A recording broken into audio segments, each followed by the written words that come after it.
आज हम लोग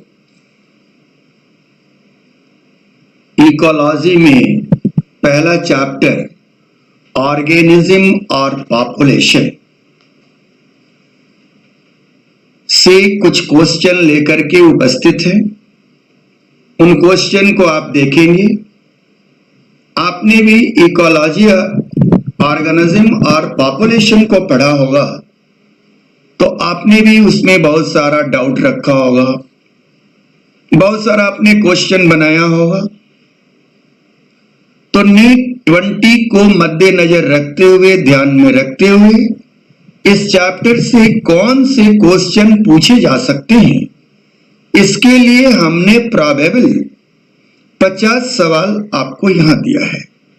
यह मेरा सीरीज है जो आगे बढ़ते चलेगा। शुरू में कुछ कठिनाइयां हुई थी, अब ये धीरे धीरे वीक में 2 वीडियो इस तरह का आएगा।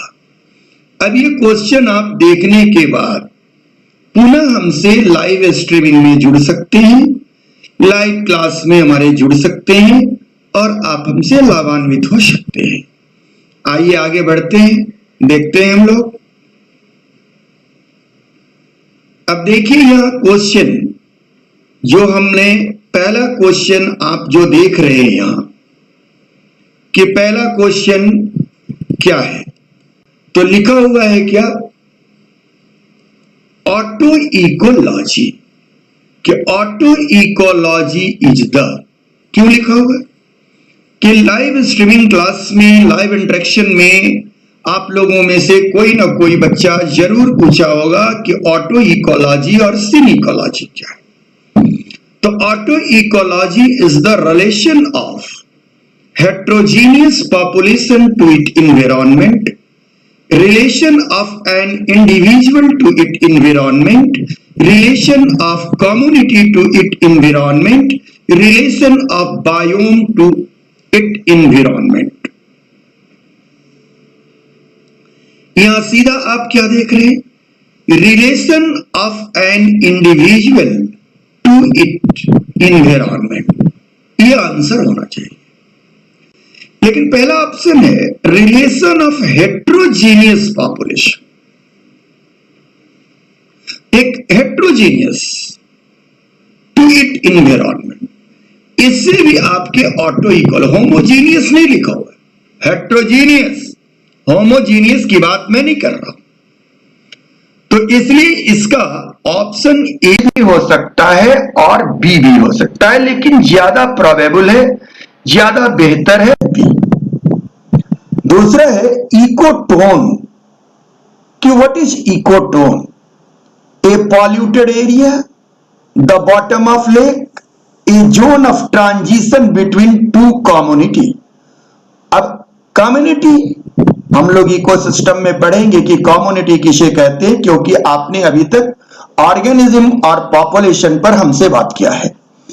तो 2 कम्युनिटी के जंक्शन, जैसे एक एग्जाम्पल के तौर पर मान लें कि पटना के बगल में गंगा नदी बहती है, तो नदी के अंदर एक पॉपुलेशन और एक कम्युनिटी रहेगी, और नदी के किनारे या स्थल भाग पर एक कम्युनिटी रहेगा।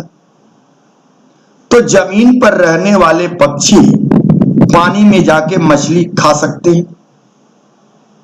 तो ये जो दोनों की ट्रांजिशन जोन है, जहां दोनों के कम्युनिटी आपस में इंटरेक्ट करे, उसे हम लोग कहते हैं इकोटोन। तो आंसर क्या होगा, C. Biosphere is a component in the ecosystem composed of the plant present in the soil, life in the outer space, composed of all living organisms present on earth which interact with the physical environments। इसमें biosphere, तो biosphere की अगर definition हम देखें तो हमारे लिए सबसे बेहतर होगा कि composed of all living organism present on earth which interact with the physical environment. अब चौथी बात, इकोलॉजिकल निक। आप लोगों ने बार बार पूछा है, बच्चों ने इंटरेक्ट भी किया, इसलिए मैंने सवाल दिया। और फिर मैं अगली वीडियो जो इकोसिस्टम की वीडियो आ रही है उसमें इकोलॉजिकल निक पर फिर डिटेल चर्चा करेंगे। लेकिन यहां थोड़ी सी बात समझे इसकी। Ecological niche is the surface area of the ocean, an ecologically adapted zone, the physical position and fundamental role of an species within the community. क्या है definition? The physical position and functional role of a species within the community. कि एक community के अंदर, जिसको हमने इस तरह समझाया था कि organism where fulfill their physical and physiological need. इसी बात को मैं यहां कह रहा हूं। क्या कह रहा हूं कि द फिजिकल पोजीशन में जहां वो रहता है और उसका physiological role, fundamental role of a species within the community.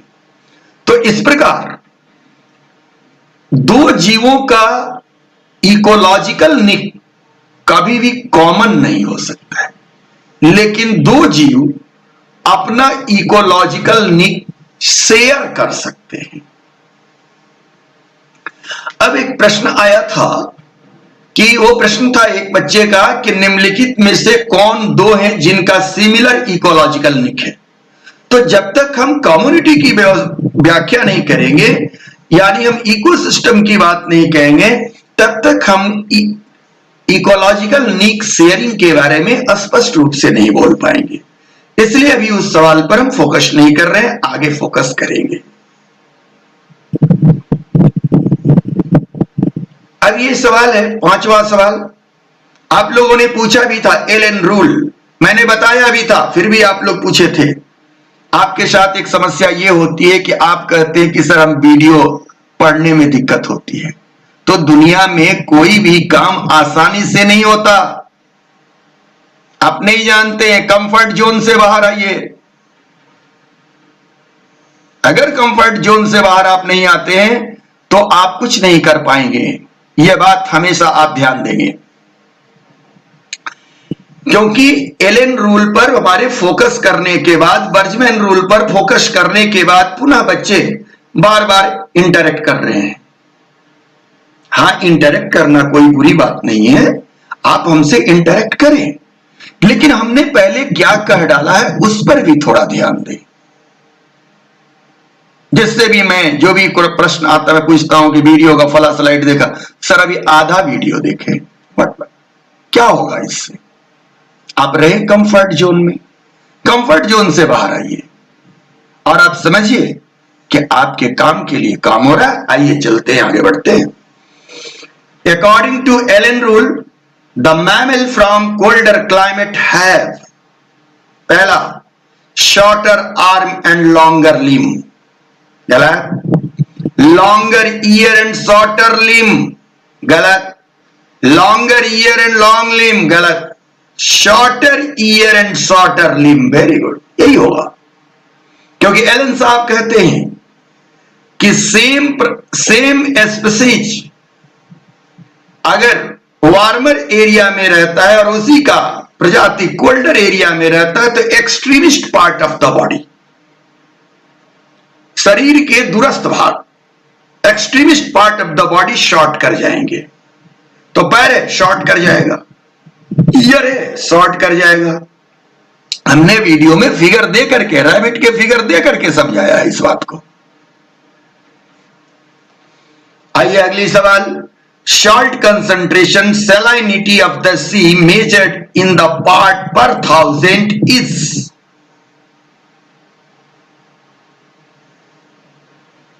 30 to 50। सीधा एनसीईआरटी का सवाल है। Formation of the tropical forest need mean annual temperature and the mean annual precipitation is 8 to 25 degrees C and 152 to 400 cm। इसके लिए भी हमने आपको chart दिया है। Which of the following forest plant control the light condition at the ground? Live streaming class में भी इस पर डिस्कशन हुआ था। एक बच्ची ने पूछा था कि ग्राउंड ड्वेलर प्लांट्स कैसे सनलाइट लेते हैं, उसीलिए इस क्वेश्चन को हमने लाया कि which of the following forest plant control the light condition at the ground. तो लाइनाज और क्लाइंबर नहीं, श्रब नहीं, हर्ब भी नहीं, टॉल ट्री, क्योंकि सबसे ऊंचे जो वृक्ष है, सबसे टॉल वृक्ष है, ये वृक्ष जो बने हुए हैं, तो यहां ये जो क्या है, ये ग्राउंड ड्वेलर हैं, हर्ब हैं। तो ये ग्राउंड ड्वेलर के पास सनलाइट आएगी तो इसको रेगुलेट करने वाला कौन? तो ये बड़े बड़े पौधे हैं, ये जब चाहेंगे तो आएगी, ये कम रहेंगे तो आएगी, इनकी संख्या बढ़ जाएगी तो नहीं आएगी। इसी से रिलेटेड सवाल है कि which of the following forest plant control the light condition at the ground. तो आपने समझा। देखिए 9 नंबर सवाल है, what will happen to well growing herbaceous plant in the forest if it is transplanted outside the forest in a park. कि क्या होगा कि अगर फॉरेस्ट से एक हर्बेशियस प्लांट को हटा करके पार्क में ला दिया जाए तो क्या होगा? It will grow normally, it will grow well because it is planted at the same locality, it may not survive because of change in it microclimate. यही आंसर हो। इट मे नॉट सर्वाइव, हो सकता है कि वो जिंदा नहीं रहे। क्यों नहीं जिंदा रहे? कि उसके माइक्रो क्लाइमेट को चेंज कर दिया गया है। It grow very well because the plant get more sunlight. ऐसा कुछ नहीं है। तो ऑप्शन क्या होगा? सी।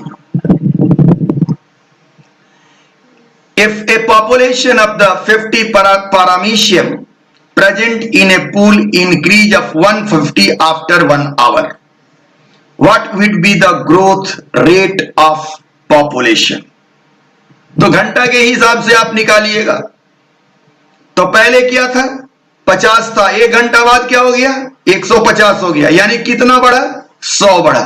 तो आंसर क्या होगा? 100 पर आवर। बहुत छोटा सवाल है, लेकिन इसलिए हमने दे दिया कि इस तरह के न्यूमेरिकल भी आपसे पूछ सका जाता है। What would be the present growth or birth rate per individual per hour for the same population mentioned in the previous question, question number 10?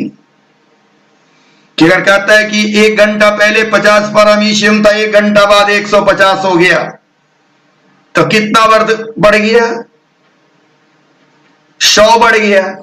अब यहां सेम पॉपुलेशन, उसी पॉपुलेशन में क्या कि प्रेजेंट ग्रोथ और बर्थ रेट पूछा जा रहा है। तो कितना बढ़ा? 100 बढ़ा। कित पर? 50 पर 100 बढ़ा, इसलिए कितना परसेंट? 200% हो जाएगा। A population has more young individual compare to the older individual, what would be the status of the population after some year? क्या होगा? इंक्रीज करेगा। प्री रिप्रोडक्टिव इंडिविजुअल की संख्या ज्यादा है तो पॉपुलेशन इंक्रीज करेगा। तो आपने देखा 9 नंबर क्वेश्चन का आंसर क्या होगा? सी। 10 नंबर का डी, 11 नंबर का बी और 12 नंबर का सी। What parameter are used for the tiger census in our country, national park and sanctuary? सब लोग जानता है, pug mark and fecal palate. Pug mark and fecal palate. Which of the following would necessarily decrease the density of population in a given habitat? तो किसी density को decrease कौन करेगा? Mortality and immigration. Increase कौन करेगा? नेटालिटी and immigration.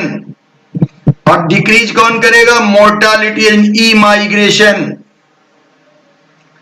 A protozoa reproduce by binary fission, what will be the number of protozoan in it population after 6 generation? 2 to the power 6। क्योंकि एक protozoa reproduce कर रहा है बाइनरी फिजन के द्वारा। What will be the number of population in the population after 6 generation? तो एक generation में क्या होगा? 2 से 4 होगा, 2 to the power 6। आंसर निकाल लेंगे आप अपने से। क्या आंसर बोले कि 2 to the power 6 कितना होगा? चले आगे। In 2005, for each of the 40 million people present in a country, 0.028 were born and 0.008 died during the year. Using exponential equation, the number of the population in 215 is predicted. कितना? 17 million. क्योंकि birth जो है उसको निकाल देना है और date, तो 25 जो है सो क्या है? इतना मिलियन, सब मिलियन में है, तो 28.028 मिलियन में से तो 20 मिलियन, 0.020 मिलियन, तो 0.020 मिलियन के हिसाब से वो बढ़ रहा है। तो 2015 10 वर्ष में कितना बढ़ेगा? खुद निकालिए, आंसर क्या होगा? 17 मिलियन। 14 मिलियन है, 17 मिलियन। कितना दिन है? 10 साल है। अब अगली सवाल 17 number. Amensalism and association between two species where one species is harm and another is benefited. No. One species is harmed and other is unaffected. No. One species is benefited and other is unaffected. Both the species are harmed. क्या पूछा? Amensalism। हम भी थोड़ा confuse थे। Amensalism कि one species is harmed and other is unaffected, इसे कहते हैं Amensalism। और ये होगा one species is benefited and other is unaffected, तो ये हो गया कमेंसलिज्म। चलिए आगे बढ़ते। Lichen are the association of, सब लोग जानता है, फंजाई एंड एल्गी। लेकिन अगर फंजाई एंड एल्गी अगर ऑप्शन नहीं रहे, तब इस तीनों ऑप्शन में से क्या होगा? Bacteria and fungus, because cyanobacteria भी लाइकेन में पाए जाते हैं। Which of the following is a partial root parasite? आपने हमसे पूछा था सैंडलवुड, आंसर क्या होगा? सैंडलवुड। उस दिन टंग स्लिप की वजह से हमने कह दिया था ओरोवेंकिया, ओरोवेंकिया नहीं होगा। क्या आंसर होगा? Sandalwood. Which of the following organism reproduce sexually once time in lifetime? तो कौन है वो? टोमेटो होगा नहीं, यूक्लिप्टस होगा नहीं, मैंगो होगा नहीं, तो अपने से आंसर है बनाना plant.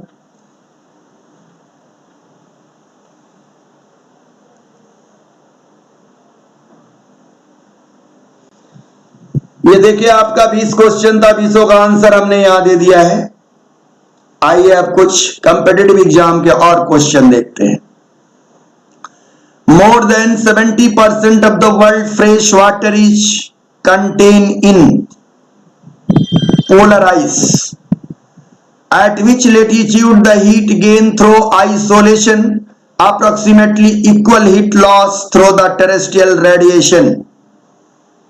40 degree north and 40 degree south. ये सारे सवाल आपके पूछे हुए हैं। In the lake body twilight zone is disphotic zone. Disphotic zone. Lapse rate is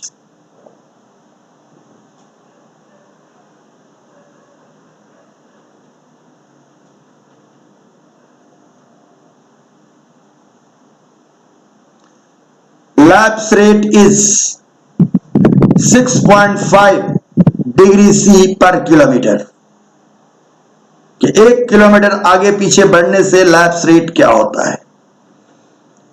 सब लोग जानते होंगे लैप्स रेट, सिंपल बात है, हमारे यहां नहीं तो ज्योग्राफी में भी जानते होंगे आप। 173, which one of the following pair of mismatch, tundra and permafrost, यहां पर ओब्लिक छूट गया है, savanna and acacia tree, prairie and epiphytes, conifer forest and evergreen tree.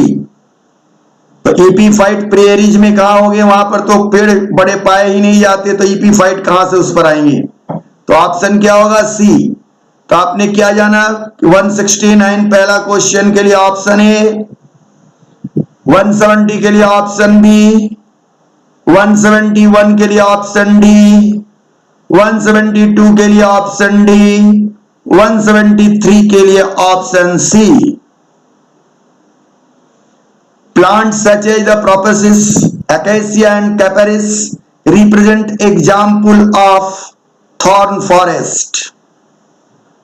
ये डेजर्ट प्लांट्स हैं। Which one of the following is the one of the characteristic of global community? Which one of the following is one of the characteristic of global community? किसमें से global community की characteristic क्या है? Sex ratio नहीं, नेटालिटी नहीं, mortality नहीं, stratification, strata.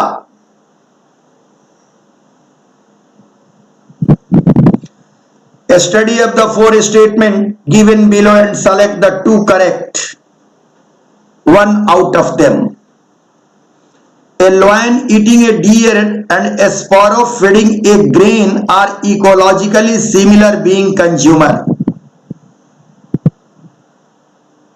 ध्यान दीजिए, एनसीईआरटी का लाइन है और आप भी ध्यान दीजिए कि हिरन अगर डियर को खाती है तो वो भी प्रिडेशन है, और स्पैरो सीड को खाती है वो भी प्रिडेशन है। दोनों इकोलॉजिकली सिमिलर हैं। Predator starfish pisaster help in maintaining species diversity in some invertebrate. Predator ultimately lead to the extinction prey species. गलत। खाएगा क्या वो?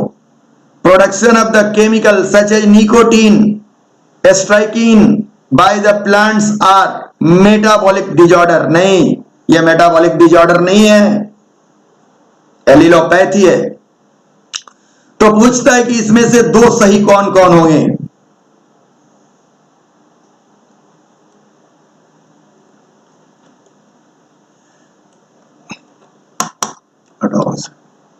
हटाओ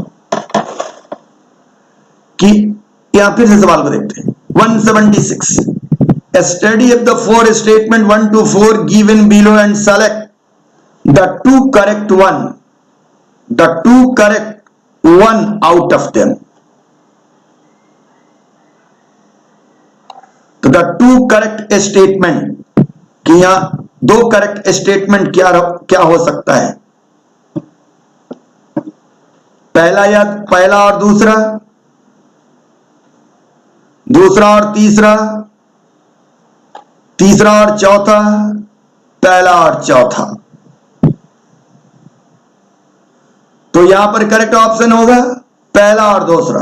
पहला तो हमने बोल ही दिया था और दूसरा भी, ये दोनों करेक्ट। बाकी तीसरा चौथा क्यों गलत है बता भी दिया। समझ में आ रहा है?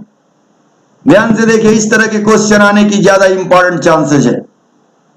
आगे बढ़ते हैं। यह भी सवाल बहुत लोगों ने पूछा था। The figure given below in a diagrammatic representation to response of organism to abiotic factor what do? First, second, third. क्यों नहीं समझ में आता है भाई? ये पहला देखिए, यहां इंटरनल लेवल बॉडी की और एक्सटर्नल लेवल और टेम्परेचर हो या ऑस्मोटिक कंसंट्रेशन हो, कहीं कोई फ्लक्चुएशन नहीं हो रहा है। जो उसके बॉडी में टेम्परेचर है जितना है वही, कितना भी एक्सटर्नल टेम्परेचर बढ़ जाए उसमें कोई फ्लक्चुएशन नहीं होगा। उसकी बॉडी की जो वाटर की कंसंट्रेशन है, ऑस्मोलरिटी है, उतना ही रहेगा, भले कितना भी कंसंट्रेशन घटे और बढ़े। तो ये एक नंबर जो सीधा लाइन जा रहा था यही ना है, इसे हम लोग कहते हैं रेगुलेटर, यही है रेगुलेशन। अब कहता है कि अगर इंटरनल इन्वायरमेंट फ्लक्चुएट करे एक्सटर्नल के अनुसार तो ये 2 नंबर जाएगा। ये क्या है? कन्फॉर्मर। और ये 3 नंबर क्या है? कुछ दूर तक कन्फॉर्मर के जैसा और कुछ दूर तक रेगुलेटर के जैसा। That's why called the partial regulator. कितनी बार आपने समझा? अब तो आज के बाद दिक्कत नहीं होना चाहिए। देखिए रेगुलेटर और कन्फॉर्मर, कुछ लोगों ने कहा था कि सर रेगुलेटर और कन्फॉर्मर एक बार और क्लियर कर दीजिएगा। When environmental condition vary, an organism can respond in 2 ways. पहला रेगुलेशन, दूसरा conformity. Organisms that are able to alter and regulate their normal metabolic rate and maintain a steady internal state using physiological means are called regulators. Organisms that are unable to do this are called conformer. Regulator is an animal that can maintain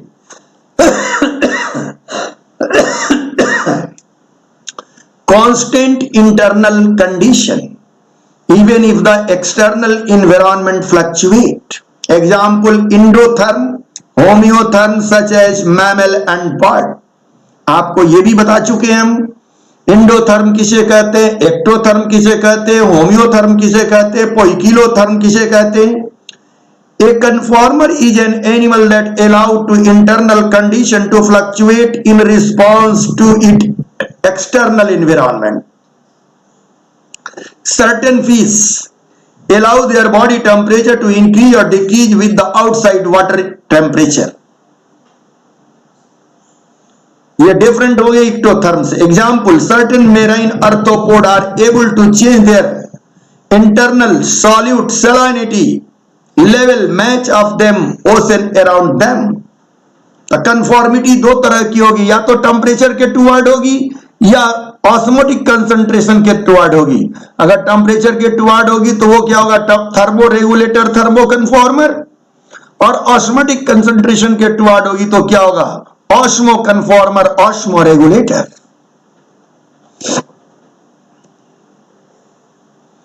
आइए अगले सवाल पर ध्यान दें।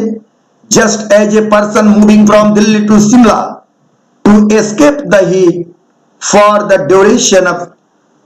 Duration of the hot summer, thousands of migratory birds from Siberia and other extremely cold northern region move to, सब लोग जानता है, कोयलादेव नेशनल पार्क।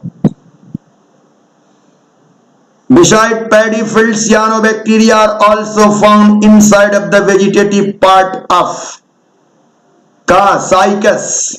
कौन सा सियानोबैक्टीरिया? नोस्टा, एनाबिना। अब आप देखें, यहां ये सवाल देख रहे हैं, आप ये चाहेंगे कि नहीं ये लोअर प्लांट का सवाल है, लेकिन आप देखिए कहां इकोलॉजी से हमने जोड़ा है। आपको अपने याद होगा या वहां भी याद होगा। A sedentary sea anemone get attached to the shell lining of hermit crab, that is the association of a sedentary sea anemone get attached to the cell lining of hermit crab. This association is commensalism.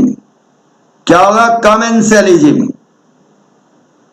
सुना है कि बहुत सारे बच्चे कह रहे थे, पूछ रहे थे सवाल कि सर किताब में इसका आंसर दिया है सिम्बायोसिस, लेकिन इसका आंसर होगा क्या? commensalism. A biologist studied the population of the rat and the brain. He found that the average natality was 250, average mortality 240, immigration 20, immigration 30. The net increase in the population is, काफी important है। क्या है? नेटालिटी 250 था, जिसमें से मर गया कितना? 240। बच गया कितना? 10। बाहर से कितना है, इमाइग्रेशन कितना हुआ 20, तो 30 हो गया।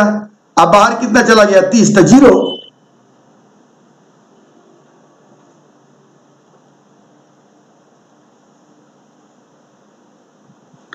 The age pyramid with the broad base indicate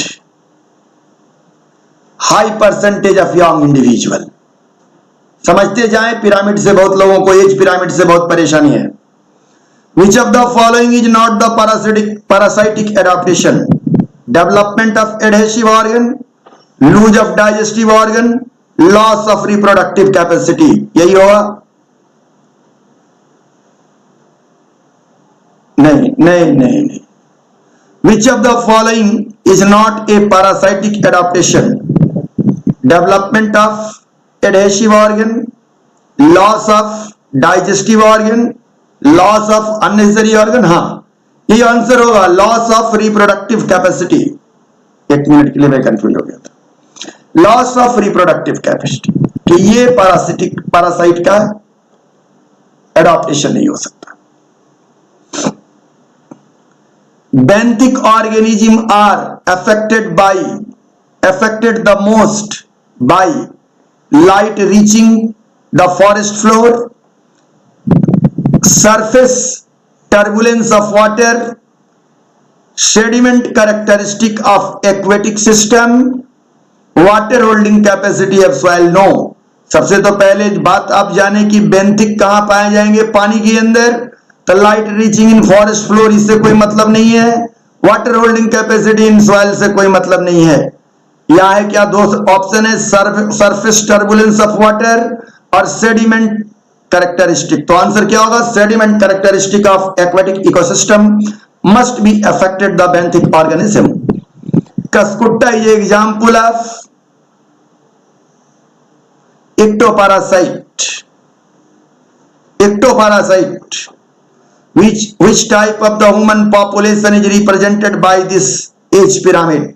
यहां आप देख रहे हैं रिप्रोडक्टिव इंडिविजुअल की संख्या ज्यादा है और प्री रिप्रोडक्टिव इंडिविजुअल की संख्या कम है और पोस्ट रिप्रोडक्टिव की कम है। तो ये किधर जा रहा है, मेरे समझ से डिक्लाइनिंग। अब आप लोग समझें इसको।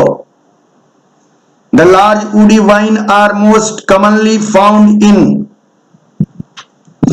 large woody Vine are most commonly in।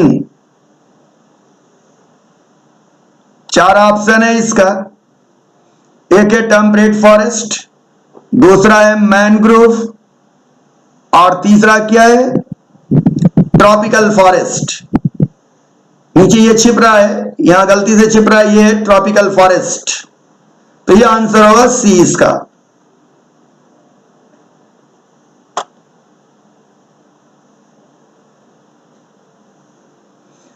अब पिरामिड, कई बार आप लोगों ने एज पिरामिड से बात किया था, कुछ बच्चों ने व्हाट्सएप किया था और उन्होंने इस तरह की तस्वीर को दिखाई थी। उनका इससे सवाल था, तो देखो मैं सवाल समझा दे रहा हूं। ये पिरामिड के वास्तव में 4 फॉर्म होते हैं। तुम्हारे एनसीईआरटी में 3 फॉर्म दिया है। ये जो है इसका नाम होता है रैपिड ग्रोथ, क्योंकि दोनों एक्सपेंडिंग हैं। इसको कहते हैं रैपिड ग्रोथ, ये है स्लो ग्रोथ। तो तुम्हारे यहां की जो है वो इस तरह बनाई गई है कि ये ना रैपिड ग्रोथ है ना स्लो ग्रोथ है, दोनों मिक्स है, एक्सपेंडिंग है। और ये क्या है, तो ये कहता है जीरो ग्रोथ। तो यहां जीरो ग्रोथ में आप देख रहे हैं ना, ये सब बराबर है, प्री रिप्रोडक्टिव इंडिविजुअल और रिप्रोडक्टिव इंडिविजुअल बराबर है।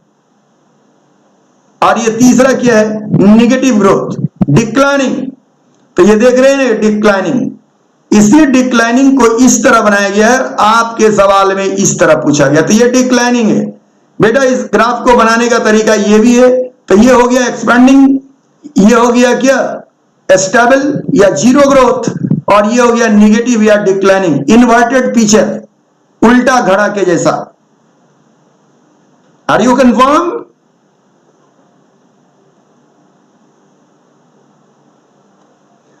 Consider the following 4 question, condition 1 to 4 and select the correct pair them of the adaptation to environment in the desert lizard. Borrowing in soil escape high temperature, losing heat rapidly from the body during the high temperature, bask in some where temperature is very low, insulating body due to the thick fatty dermis. तो इसका answer क्या होगा? 1 and 3, दो इसमें से सही है. Borrowing in soil to escape high temperature and bask in sun when temperature is low. Which of the following is the characterized as the parasite in true? The female anopheles bite the suck blood and human. Woman fetus developing inside the uterus draw the nourishment from the mother. Head loss living in the human scalp as well as laying egg on human hair. The cuckoo lay egg in the crow nest. ये चारों, इसमें तो सबसे पहले इसको B को हटा दीजिए. इसको हम पैरासाइट नहीं कह सकते, ये रिप्रोडक्शन का केस. ये इसको भी हम ट्रू पैरासाइट नहीं कहते हैं. कैनोफिलिज ह्यूमन के ब्लड को शेक करता है. इसको बहुत से बहुत हम लोग फैकल्टेटिव पैरासाइट कह सकते हैं, ऑब्लिगेट नहीं. और उसी तरह कक्कू कोयल बर्ड्स को हम लोग ब्रूट पैरासिटिज्म से जोड़ के देखते हैं. इसलिए हमारे पास बच गया कौन? Head louse living on the human scalp as well as laying egg on human hair. सबके माथा में लगभग, अच्छा गलती कर दिया, सबके माथा में, लेकिन कुछ लोगों के माथा में जू होती है. ऑर्गेनिज्म एंड पॉपुलेशन से अगला सवाल. The logistic population growth is expressed by the equation. सब लोगों को पता होगा कि किसके द्वारा, तो यही है dn by dt rn k minus n upon k. Which of the following is the most appropriately defined? Host is of an organism which provides food to the another organism. Amensalism is a relationship in which one species is benefited whether one is the unaffected. यही सही लग रहा है हमको. Predator is an organism that the catch and kill the other organism for food. The parasite is organism which always live inside the body of other organism and may kill it. No. The appropriate B लग रहा है हमको.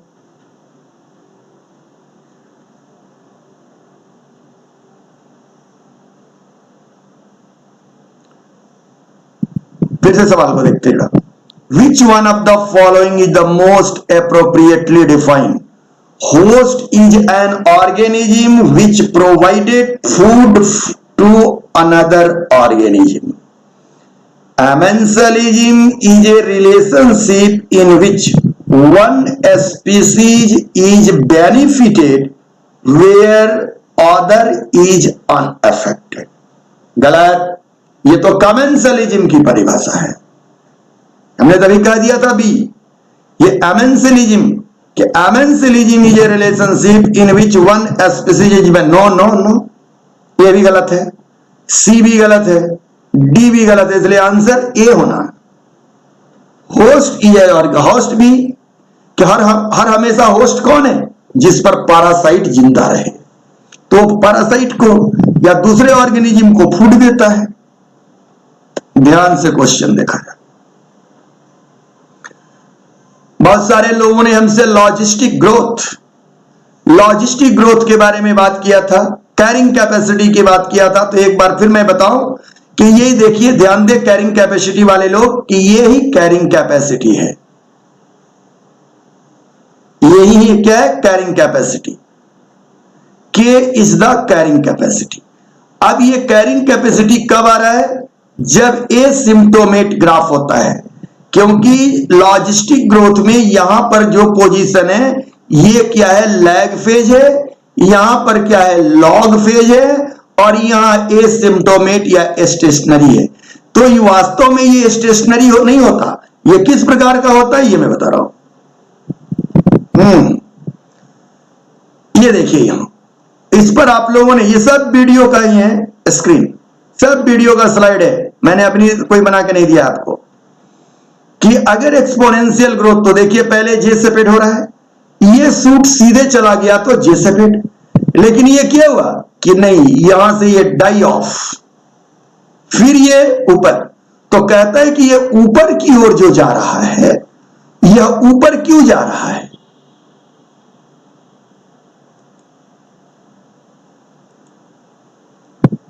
ये यहां पर ये जो graph, ये ऊपर क्यों जा रहा है? ये तो कभी आपने नहीं ध्यान दिया। ये इसके प्रजनन के वजह से जा रहा है, तो इसे हम लोग कहते हैं बायोटिक पोटेंशियल। लेकिन वही दूसरी बात अगर हम लोग देखें तो ये नीचे क्यों आ रहा है?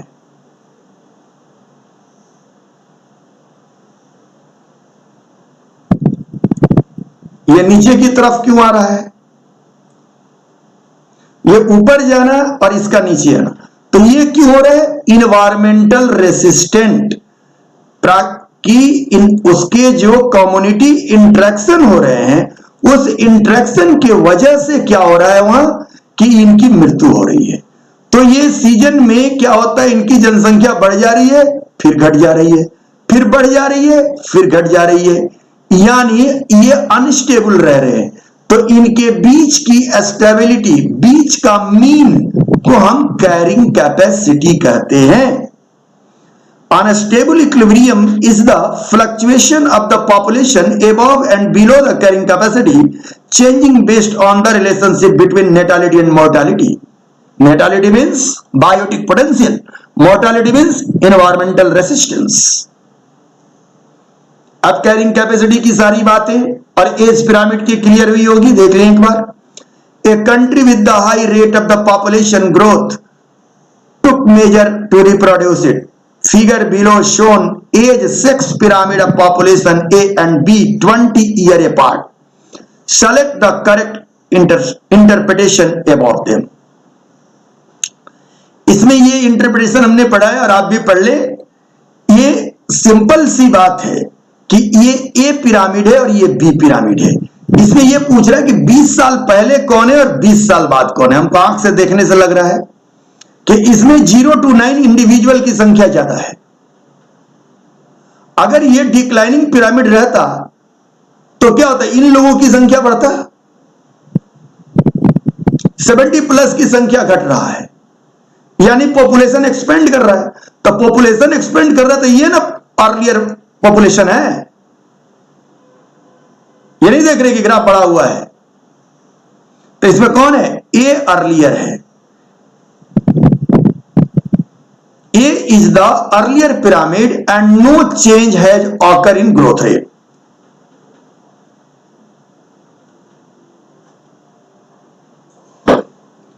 क्लियर हुआ? आगे बढ़े। यही बात हमने दिखाने की यहां की एज स्ट्रक्चर की जो पिरामिड है उस दिन भी बताया था। देखिए कि एक्सपेंडिंग होगा तो ये ग्राफ बढ़ता जा रहा है। ये 0 से 9 का क्या है? ये बढ़ के आगे बढ़ रहा है, लेकिन यहां आगे बढ़ा है, यहां आगे बढ़ा है।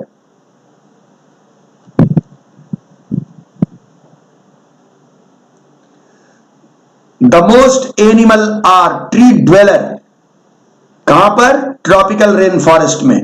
विच one of the following group of animal is the homeotherm? किस ग्रुप? तो birds homeothermic. The animal species controlling the ecosystem functioning known as age species, pioneer species, umbrella species, keystone species। ये एक सवाल इसलिए हमने दिया है कि यहीं से हम आगे इकोसिस्टम की बात शुरू करेंगे, क्योंकि आप ना एज स्पीसीज जानते हैं, ना पायोनियर स्पीसीज जानते हैं, ना अम्ब्रेला स्पीसीज जानते हैं, ना कीटोन स्पीसीज जानते हैं। केवल आप हमसे आर सेलेक्टेड स्पीसीज और के सेलेक्टेड स्पीसीज पूछे हैं, हम जानते हैं। तो यहां पर लेकिन आंसर क्या होगा? The animal species controlling the ecosystem functioning is known as keystone species. क्या होगा आंसर? Keystone species. चलिए अब चलते चलते हम लोग, कुछ बच्चों ने हमसे कहा था कि बर्जमैन रूल को सर एक बार क्लियर कर दीजिए। In fact Bergmann rule is the geographic race of species possessing a smaller body size are found in the warmer part of the range and race of the larger body size in the cooler part. वहां पर Elon साहब ने कहा था, तो extremist body ये कहता है कि अगर एक ही प्रजाति, एक ही मैमल के दो प्रजाति हो तो उसमें जो वार्मर कंडीशन में रहता है उसका बॉडी साइज छोटा होगा और कूलर रीजन में जो रहेगा बॉडी साइज बड़ा होगा। क्यों होगा? Due to basal metabolic rate, क्योंकि कूलर रीजन में रहने वाले जानवरों के बेसल मेटाबॉलिक रेट कम हो जाएगा। आइए एक्सप्लेनेशन देख ले। In the cold climate, larger animal have a lower surface area to the volume ratio and a smaller animal show they radiate loss body heat per unit of mass and therefore stay warmer in the cold climate. In hot climate, the higher surface area to the volume ratio is smaller in animal facilitate heat loss through the skin and help cool the body. Polar bear are much larger than speckled bear, माने black bear. अब इसके extension को हम लोग क्या करते हैं? Richard Hesse's rule, वो बर्जमेल्स रूल के ही एक्सटेंशन। तो रिचर्ड हेंस रूल को कहते हैं heat weight rule, heart weight rule stated that a species inhabiting in colder climate have the larger heart in relation to the body weight and the closely related species inhabiting warmer climate. मेरा कहना है, फिर request करना है कि देख रही ये सब लाइन में कहीं से नहीं ला रहा हूं, आपके वीडियो में लगाया हुआ है, क्लिपिंग दिया हुआ है, आप ध्यान से पढ़ें, उपाध्याय सर के वीडियो को ध्यान से देखें, अपना समय जाया नहीं करें। क्योंकि मैं ऐसा नहीं कि बोर्ड पर आता हूं समझा के चला जाता हूं, सारे स्लाइड्स को बनाता हूं, बना करके उसमें 2-2 दिन 3-3 दिन में मेहनत करता हूं, आपके लिए अप्रोप्रिएट क्या बातें उसको मैं लिखता हूं, फिर उसके बाद स्क्रीन कास्ट करके फिर उसको भेजता हूं। अगर बोर्ड पर बहुत आसान है, कुछ से कुछ बोल के हम निकल जाएंगे। आपने देखा कि हमने जितनी क्वेश्चन डिस्कस किया, हमारे वीडियो का आप देखिए एक एक लाइन का क्वेश्चन डाला हुआ है। और आप लोग भी हमसे जो इंटरेक्ट हुए थे या तुरंत फिर थोड़ा देर बाद आप लोग लाइव क्लास में हमसे इंटरेक्ट होंगे, तो इन दोनों के बीच की रिलेशन जानते हैं कि आप लोगों ने जो पूछा वो सारे सवाल डाला हुआ है, वह सारे सवाल हमारे वीडियो क्लिप में डाला हुआ है। तो थोड़ा सा सीरियस होइए, अच्छे बच्चे हैं, आगे बढ़िए, मौका बहुत ही अनुकूल है। आइए आगे।